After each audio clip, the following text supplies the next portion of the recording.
Welcome to the Sunny Podcast from Sun for Life. I'm your host, Ania Draus. In my latest article on Sun for Life Info, How Long Do You Want to Live?, I reflected on the difference between lifespan and health span, and on how much our well-being depends on rhythm, light, sleep, movement, food, and human connection. Today's conversation is a living example of that truth.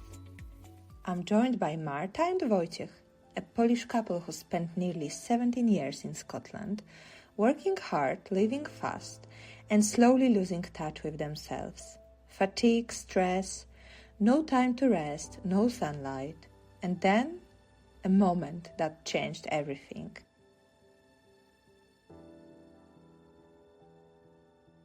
Welcome, Marta. Welcome, Wojciech. Thank you for joining us today.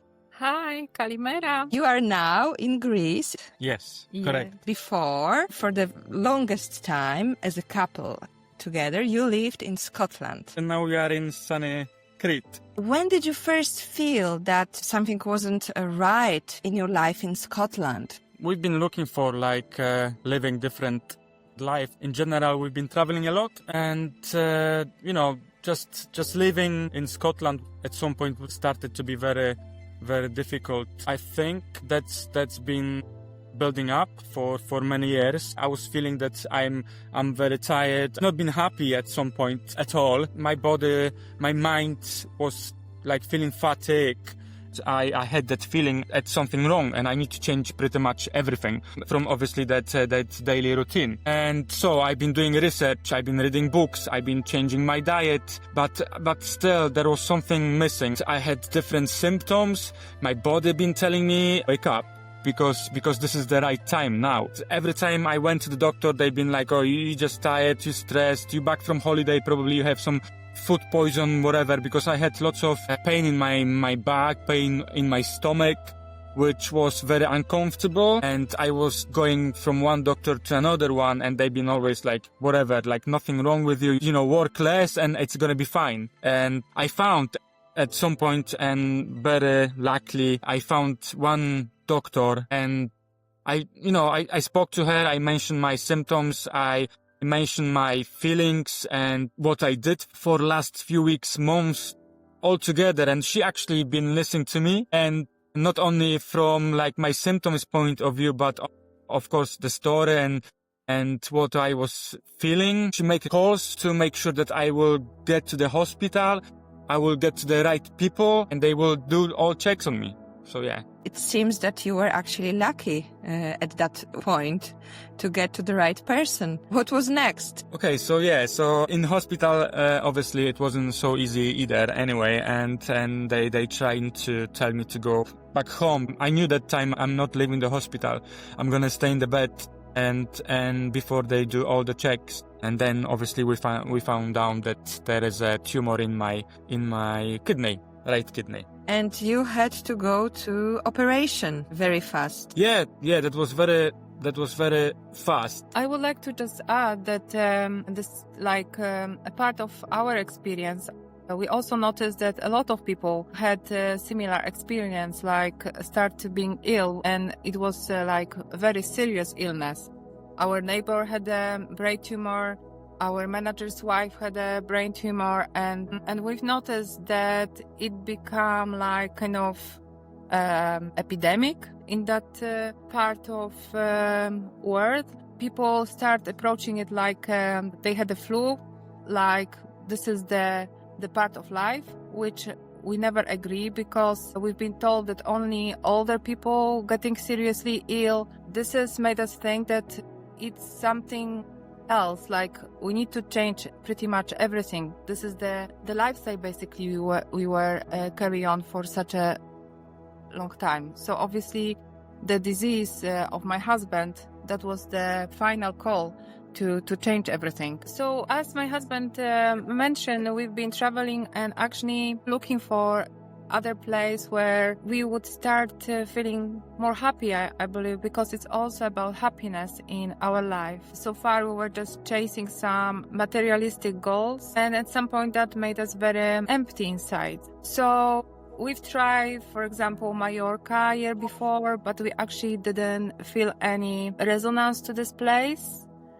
And very next year, we, by accident, actually booked Crete.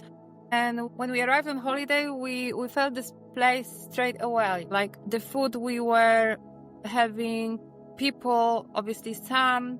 But I think the most important thing for us, it was the connection to people, which I think the recent researches are showing that human connections are such an important part in your life. As we can compare to our life in Scotland, it was basically work, and there was no time for building any deeper and stronger connection. On Crete, that became very big part of our new life. At that point, when going to Crete, there were 3 of you already. Yes, we were basically planning to move in the future. We all obviously try to calculate what is the best time for kids to change the environment. We were thinking about college time. Sophie actually from the very beginning really liked learning a lot of different languages for the reason that she was born in Scotland. Her first language was English. So when we arrived to Crete, I really admired the culture, tradition, and maybe for some reason Greek is not a very popular language, not commonly used, but actually I was really surprised how deeply other languages are rooted in Greek language, especially in ancient Greek. So I think it's very good skills development for our daughter. And obviously, I feel much more calm about her future, about her health, about her happiness, basically. As simple as that. Leaving your jobs, your routines, your own life behind. You decided at one point, okay, this is it. We are going to Crete. That it's completely like putting your life that you know and have so far upside down, which I think it's quite difficult, especially that we've been working in one place for many years, and we basically lost the skills to progress, to develop any other skills for our future. So that required from our family quite big courage, I think. You left your old life behind. Everything was perfect. The feeling that this is our place, the feeling that this is our people, our food, and this is the way how we would like to live. And that was quick decision. After we back to Scotland, it took us 2 weeks to put our house on sale, and we decided that this is our place and we should go back there. What does your everyday life look like now in Crete? So I can say that for last 3 years we basically were training ourselves in completely different field, which is marketing. So we concentrated on self-development basically, right now, this is what we try to provide to people, give this goodness back and basically help local small initiatives to promote them. I think that this decision of changing everything, basically that it just ensured me that we were right. We had a good intuition because obviously we kind of knew traveling around the world from Scotland, we always felt better when we were abroad. But everyone is just gonna say to us, but that was holiday. So it's a different thing when you're on holiday compared when you're actually moving to that country. And I agree. It's very hard just to pick up a country with your finger on a map and move there. I think it's a little bit too much. So you need to have experience. You just need to find in that place something that resonates with you. How have the sun influenced your healing and well-being? I believe, and I also know from my knowledge, and I'm listening a lot of people that are much smarter than me, and they have education in that field. It is all currently proven that vitamin D that is provided by sun increase our quality of life and also boost our immune system to be resilient to some difficult conditions. So it's pretty simple, pretty obvious, but I think not many people still believe that it's got such a big factor on their life. How has this journey changed also your relationship, the way you see each other, and maybe what truly matters in your life? Of course, because I believe that health is the most important thing for our family. Like a lot of people say that, but I really mean it. I think that without health, you cannot achieve anything else. My family and I just put our priorities very straightforward.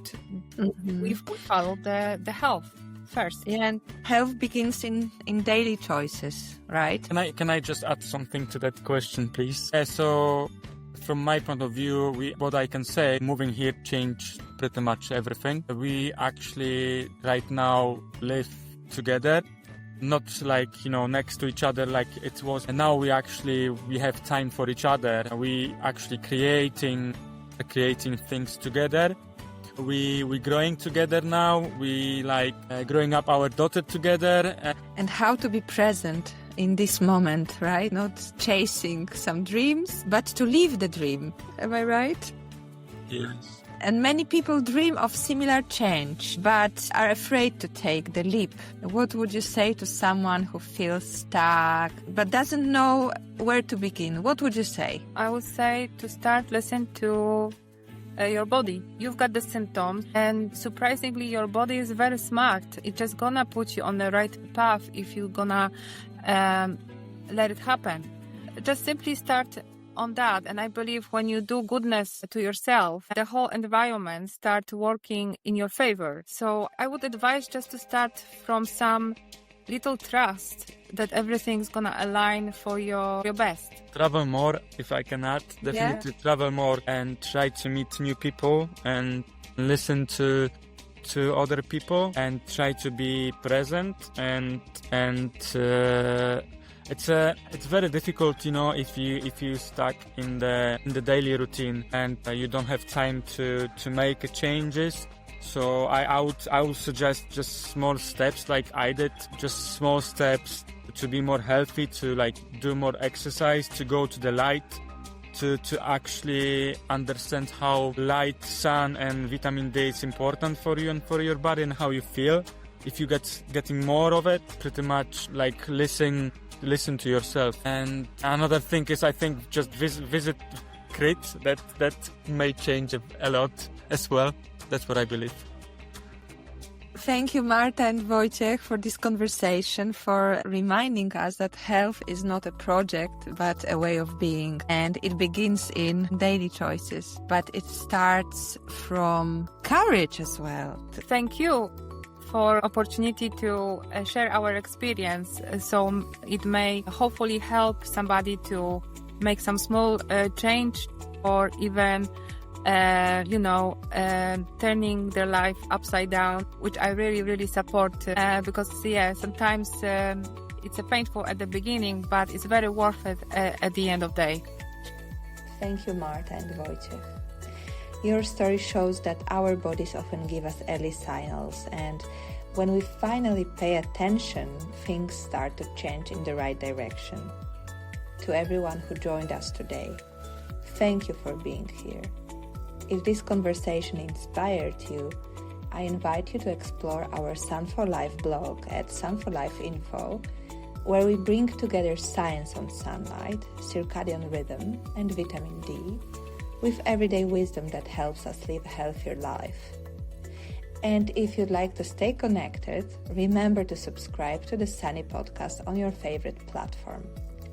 Until next time, stay close to the light.